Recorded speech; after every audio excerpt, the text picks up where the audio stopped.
This is the official form for the feline hypertrophic cardiomyopathy heart screening. Obviously, we screen for hypertrophic cardiomyopathy, of course, being the most common condition in cats, but we screen for any other cardiac disease. We make sure that there is no evidence of congenital defects, which is also very important.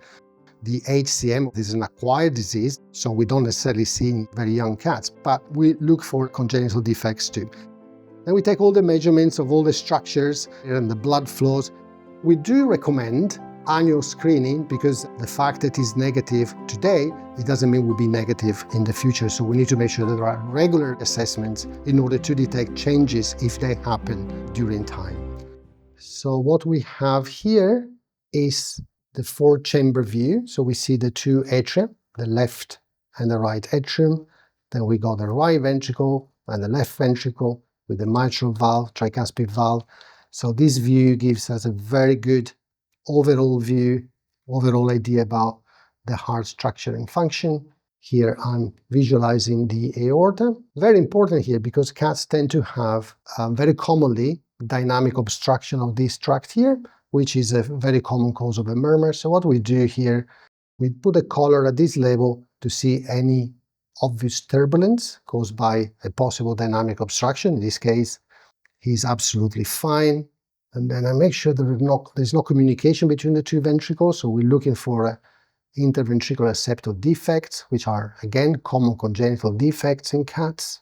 And then we move to the cross-section here of the left ventricle. So now the ventricle is like a conical structure. So if we cut it transversely, we see this sort of donut.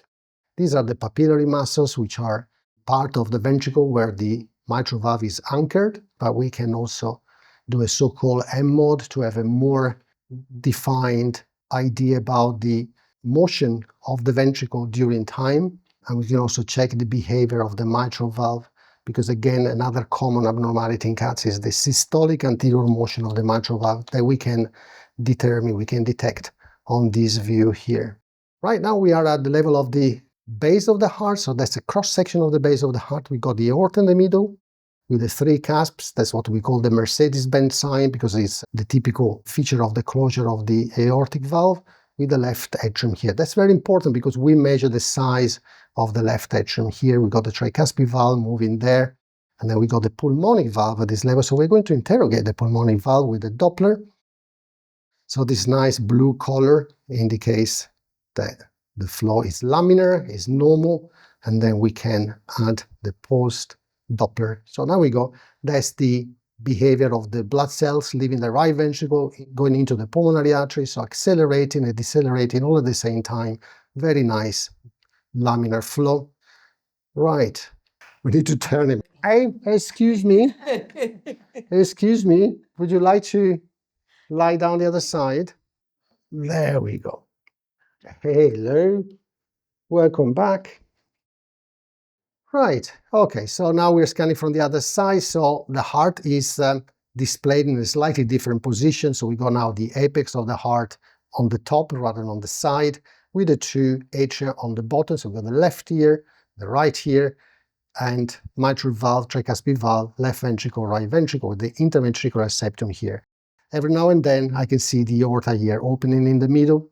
So again, I use the color Doppler to identify any possible blood flow turbulence, and everything is red or blue. Blue means the blood cells are moving away from the probe.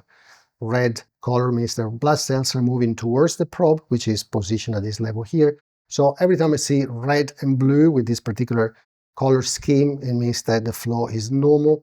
And then obviously I do the same at the level of the tricuspid valve. Again, I can't see any abnormality. Obviously there are a bit of movements, but that's normal.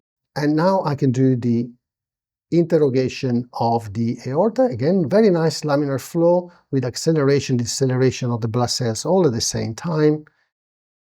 And then here I've got the interrogation of the mitral valve. And finally, the interrogation, that's mitral valve again, interrogation of the tricuspid valve. So we're very happy because we didn't see any abnormality in this case, and this is a clear pass for the heart screening. And because it was all normal, our friend here is a pass. So congratulations, Thank you. Well done. So you've got beautiful cats. Thank you. Well done.